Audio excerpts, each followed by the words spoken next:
வாராகி அம்மனை எப்படி வழிபட வேண்டும்? யாரெல்லாம் வழிபட வேண்டும்? பல காலமாக வாராகி அம்மன் வழிபாடு வழக்கத்தில் உள்ளது. நல்லெண்ணெய் தீபமேற்றி பஞ்சமி திதியன்று பிரம்ம முகூர்த்த வேளையில் வாராகி வழிபாட்டினை துவங்கலாம். தினமும் வாராகியை வழிபட முடியாதவர்கள் செவ்வாய், வெள்ளிக்கிழமைகளிலும் பஞ்சமி திதி நாளிலும் வழிபட்டால் முழு பலனும் கிடைக்கும். சைவம், பிராமணியம், வைணவம், சக்தி வழிபாடு ஆகிய 4 வழிபாட்டு முறைகளை பின்பற்றுபவர்களும் வழிபடும் தெய்வமாக விளங்கக்கூடியவள் வாராகி.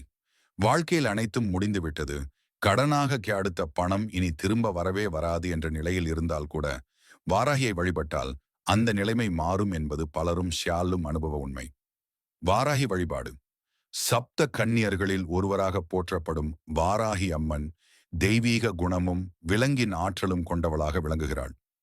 தாயை போன்ற இரக்கமும் தயாள குணம் உடையவளாக இருக்கும் வாராகி மூர்க்க குணம் உடையவளாக உள்ளதால் இவளை உக்கிர தெய்வமாக வழிபடுகிறார்கள். இவளை வராக அவதாரம் எடுத்த மகாவிஷ்ணுவின் பெண் வடிவம் என்றும் சிலர் சால்வதுண்டு.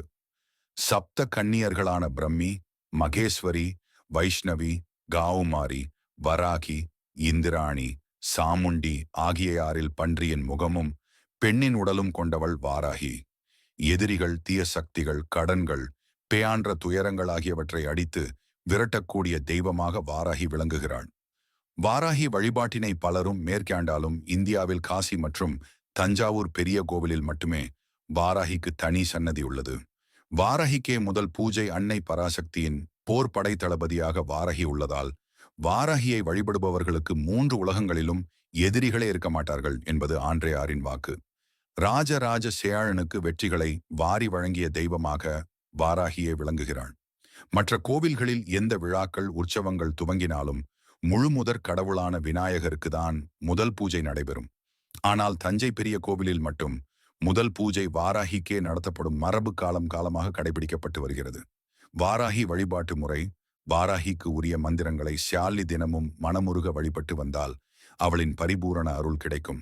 வீட்டில் வாராகியின் படம் அல்லது விக்கிரகம் வைத்து வழிபட நினைப்பவர்கள் வடக்கு நோக்கி வாராகியின் முகம் இருக்கும்படி அமைத்து வழிபட வேண்டும்.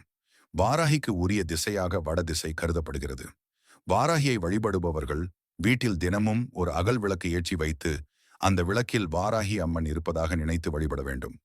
வழிபாட்டின் பேயாது வாராகிக்கு விருப்பமான நீலம், சிவப்பு, மஞ்சள் நிற உடைகளை உடுத்தி வழிபடுவது மிகவும் சிறப்பான பலனை தரும். நைவேத்தியமாக தயிர் சாதம், மாதுளை படைத்து சிவப்பு நிறம் கொண்ட மலர்களை சாத்தி வழிபடலாம். வாராகியை வழிபட வேண்டியவர்கள் 27 நட்சத்திரங்களில் கிருத்திகை, பூரம், மூலம், ரேவதி நட்சத்திரங்கள் பிறந்தவர்கள் வாராகி அம்மனை நிச்சயம் வழிபட வேண்டும். அதேபோல் 12 ராசிகளில் மகரம், கும்பம் ராசிகளை சேர்ந்தவர்களும் வாராகியை வழிபட கஷ்டங்கள் என்பது அவர்களை அண்டாது. மேலும் சனி ஆதிக்கம் உள்ளவர்கள், சனி திசை நடப்பவர்களும் வாராகியை வழிபட வேண்டும். வழிபட வேண்டிய நாள், திதி, 7.5 சனி, கண்டசனி என சனியின் எந்த திசையால் தொல்லை அனுபவிப்பவர்களாக இருந்தாலும் செவ்வாய், வெள்ளி மற்றும் சனிக்கிழமைகளில் வாராகி அம்மனை வழிபடலாம்.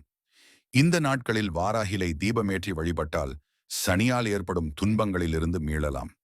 இது தவிர வாராகி அம்மனை வழிபட ஏற்ற நாளான பஞ்சமி, பெளர்ணமி, அமாவாசை திதிகளிலும் வழிபட சிறப்பான பலன் கிடைக்கும்.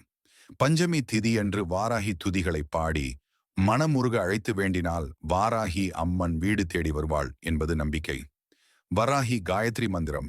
ஓம் சியாமளாயை வித்மஹே ஹலஹஸ்தாயை தீமஹி தன்னோ வாராகி பிரசோதயாத்